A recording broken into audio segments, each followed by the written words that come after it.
Gimana agar kita tidak terjebak dengan istilah Tuhan, kita rubah saja namanya, jangan Tuhan gitu. Begitu ya. Ya, makanya tadi seperti yang saya bilang tadi, ya kan. Jangan sampai kita wrong number, Bu.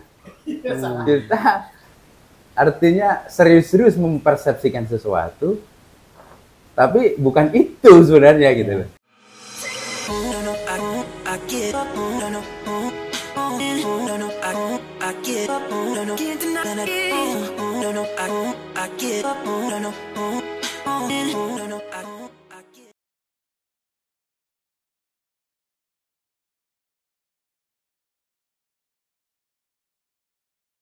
Persepsikan sesuatu, tapi bukan itu sebenarnya gitu loh. Tapi kata Richard Dawkins sendiri, dia sering menggunakan juga kata Tuhan. Itu kan sebenarnya hanya bahasa seni saja ya, karena memang bahasa artistik saja. Karena memang kita ini familiarnya dengan itu, ya kan? God gitu ya, Tuhan lah. Nah, kita menerjemahkan dengan bahasa kita masing-masing, ya silahkan saja, itu kembali kepada diri kita masing-masing. Yang pasti kalau secara umum ya seperti itu kan hanya bahasa metafor saja sebenarnya gitu. Jadi menarik yang disampaikan Bung Abdi. Jadi dalam definisi yang disampaikan Bung Abdi, jadi memang di bangsa ini khususnya itu bukan disebut Tuhan justru Sang Pencipta itu. Jadi bentuk ekspresi akan keberadaan Sang Pencipta itu macam-macam penyebutannya di setiap daerah itu kan. Iya. Ada nenek kaji kalau di Lombok sana, di Bali Sang Hyang Widi, dan seterusnya dan seterusnya. Agar kita tidak terjebak dalam membayangkan Tuhan itu sebagaimana yang disampaikan oleh Dawkins. Dia tidak membayangkan atau dia sedang tidak memikirkan Tuhan itu secara personal. Oke, selanjutnya ya. Silakan Bung Abdi, closing statement. Ya. Jadi di dalam kita beragama atau berkenan dengan ide atau gagasan terkait Tuhan itu, kalau saya secara pribadi, dan ini juga bisa menjadi hal yang memang bisa dipakai juga ya oleh para sahabat, bahwasanya di dalam kita beragama itu harus berdasarkan ilmu. Ya, karena sebenarnya Allah sendiri, ya Tuhan semesta alam, menciptakan segala sesuatu itu berdasarkan ilmu. Oleh karenanya, janganlah kita anti terhadap sebuah ilmu, apalagi hal tersebut belum kita pelajari. Nah, oleh karenanya, apapun bukunya, ya se-ekstrem apapun, menurut saya ya kita harus pelajari dulu, kita fahami dulu, baru kita ambil kesimpulan. Ya sama halnya di dalam kehidupan kita beragama. Ya, kita ini kan terkotak-kotak. Orang Islam tidak mau memahami atau mempelajari atau mengenal setidaknya sebenarnya pemahaman orang-orang Kristen seperti apa, Hindu, Buddha, agama yang lain seperti apa. Demikian juga sebaliknya. Sehingga kita di dalam hubungan bersosial ini penuh dengan kecurigaan. Kita tidak saling kenal mengenal gitu ya. Nah, padahal ketika kita diuji dengan suatu pemahaman, nah disitulah akan terlihat siapa kita sebenarnya. Apakah kita menjadi orang-orang yang fanatik buta? Ya, kalau kata Spinoza mengatakan bahwa ketika kita meyakini agama itu secara fanatik buta ya, maka kita akan menjadi orang yang beragama itu secara administratif saja, secara formal saja. Kita tidak akan menjadi orang yang beragama, yang beriman, yang imannya itu hidup. Ya hanya Islam KTP, Kristen KTP, Hindu dan lain sebagainya. Jadi hanya bicara formalitas saja. Kita tidak memiliki iman yang hidup. Gitu. Kemudian podcast ini bermaksud bukan untuk mengajak satu atau dua orang atau banyak gitu ya untuk pindah agama, bukan ya.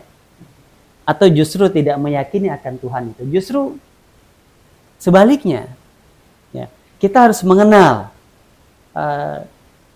jati diri Tuhan yang kita yakini itu sebenarnya seperti apa. Ya, tadi saya mengulang ya. Sebenarnya kalau kita bicara konsep besar ketuhanan yang diyakini oleh umat manusia itu ya hanya 3 itu saja sebenarnya. Apakah deisme, panteisme, atau bicara teis? Apakah kita meyakini Tuhan yang menciptakan alam semesta, kemudian Tuhan meninggalkan alam semesta, artinya ya tidak ada kontak lagi? Ya, maka kita berusaha sendiri, berupaya sendiri, karena Tuhan juga nggak akan datang. Ya, karena Tuhan itu jauh, ya, dan sudah tidak ada kontak, nggak tahu kerjaannya apa sekarang. Ya, ya. Nah, itu pemahaman deis seperti itu. Dan ada yang memang seperti itu pemahamannya.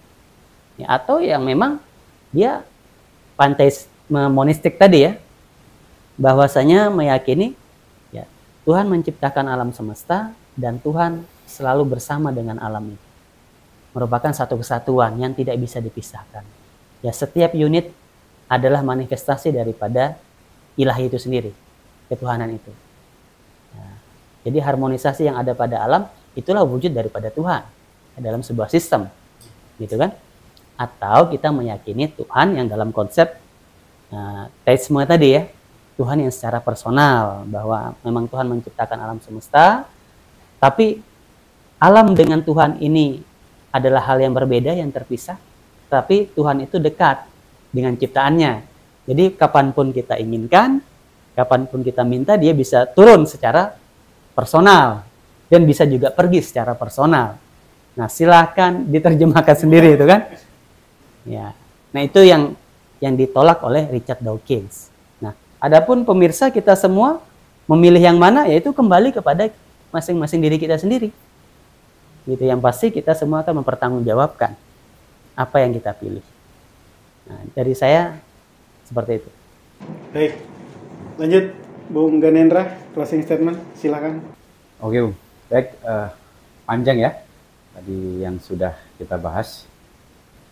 Pada intinya bahwa diskusi malam hari ini, bedah buku pada malam hari ini bukan dalam rangka untuk mengajak para audiens ya, penonton, berani mikir, sahabat berani mikir untuk menjadi ateis ataupun menjadi agnostik, ya kan? Atau beragama A atau beragama B, bukan. Ini dalam rangka membuka cakrawala berpikir kita agar semakin luas, agar semakin bijak di dalam melihat segala fenomena yang ada.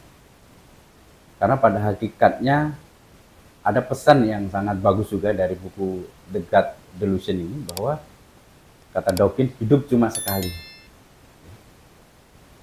We never know. Kita tidak pernah tahu apa yang akan terjadi setelahnya, dan sebelum kita ada tidak pernah ada yang tahu. Jadi pesan Dawkins bahwa hidup cuma sekali ini jangan kita gunakan untuk berbuat merusak atau berbuat jahat. Yang perlu kita lakukan adalah membuat kehidupan ini menjadi harmoni. Sebenarnya selaras dengan apa yang ada di dalam kitab-kitab Tuhan. Baik yang di dalam Perjanjian Lama maupun di dalam Quran sendiri. Untuk membawa kehidupan damai dan sejahtera atau rahmatan lil alamin. Menjadikan surga di bumi.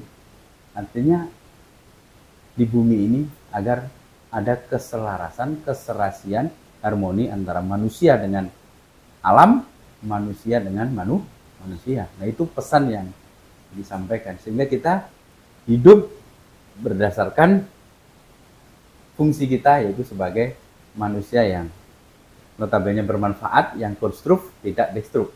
Artinya tidak merusak.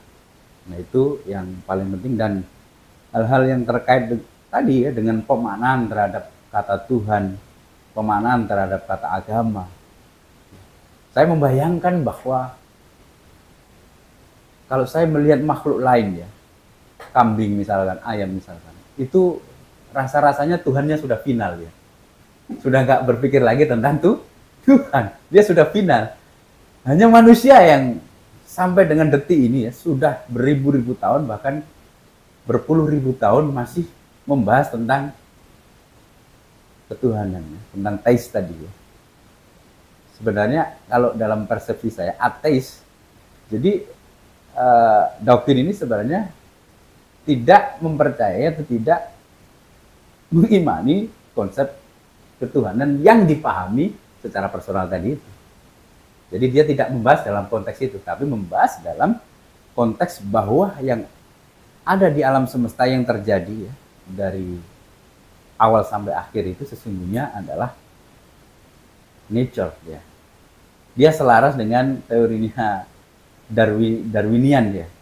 Selain Darwinian tadi Einsteinian juga. Itu ya. Tapi dalam tataran ilmu sebenarnya ini buku yang sangat bagus untuk menjadi salah satu perspektif. Sehingga kita melihat segala sesuatu itu lebih objektif. Kita tidak subjektif atau prasangka kita yang bermain, tapi ilmu. Jadi segala sesuatu berlandaskan by data. Karena kehidupan ini sesungguhnya tentang informasi dan data saja. Seandainya informasi dan data manusia yang ada di pikiran manusia, yang ada di otak manusia ini kita kontrol delete, ya kan?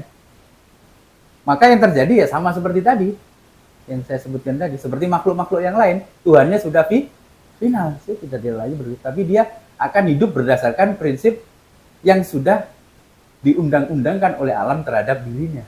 Sudah otomatis, tupoksinya sudah otomatis ya. Tugas pokok dan fungsi sebagai makhluknya sudah otomatis.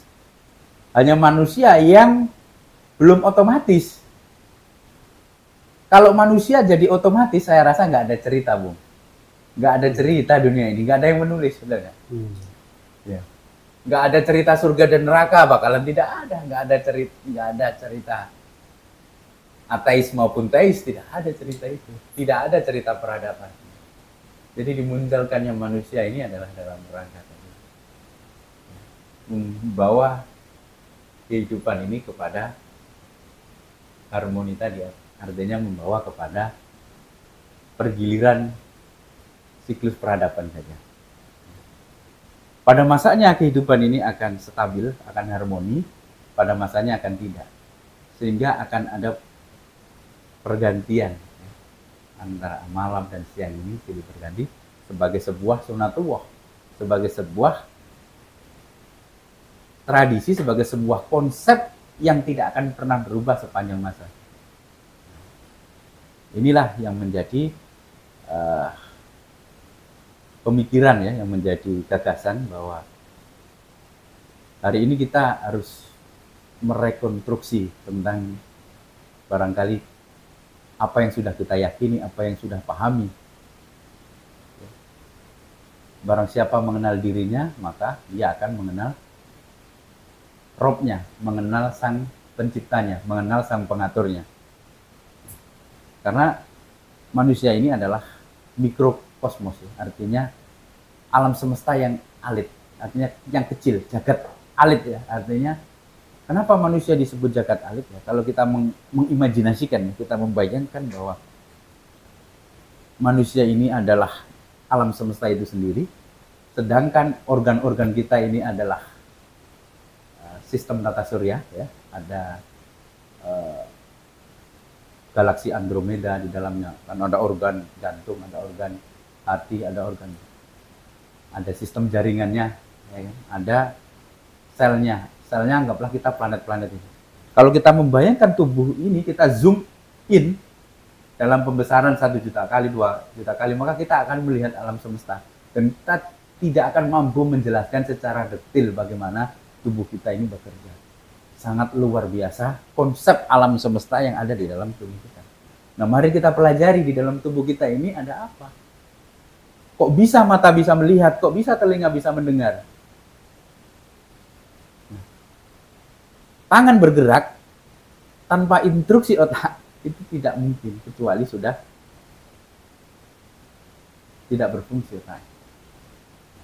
Ini yang harus menjadi pemikiran kita, bahwa apa yang sudah tertulis di alam semesta ini, yang sudah ada di alam semesta ini, yang tentunya akan menjadi petunjuk bagi kita di dalam mengkorelasikan tentang fungsi dan tujuan hidup kita di dunia ini sehingga menjadi harmoni. Ya, itu yang bisa saya kasih pandangan, Bung. Semoga di bedah buku yang lain bisa semakin menarik. Baik, itu saya. Baik. Oke, demikian untuk sesi podcast kita malam hari ini. Jadi cukup berat yang kita bahas malam hari ini. Tadi sudah disampaikan ya, disclaimer dulu. Ini bukan dalam rangka mengajak orang beragama untuk pindah agama, atau yang sebelumnya meyakini akan adanya Tuhan menjadi memiliki pemikiran yang berbeda. Tidak demikian ya. Jadi selaras dengan apa yang menjadi slogan berani mikir ya. Berani mikir, berani bicara untuk kemajuan peradaban. Dalam rangka itulah kita terus mengedukasi ataupun memberikan gagasan-gagasan baru, produktif untuk penonton setia Berani Mikir.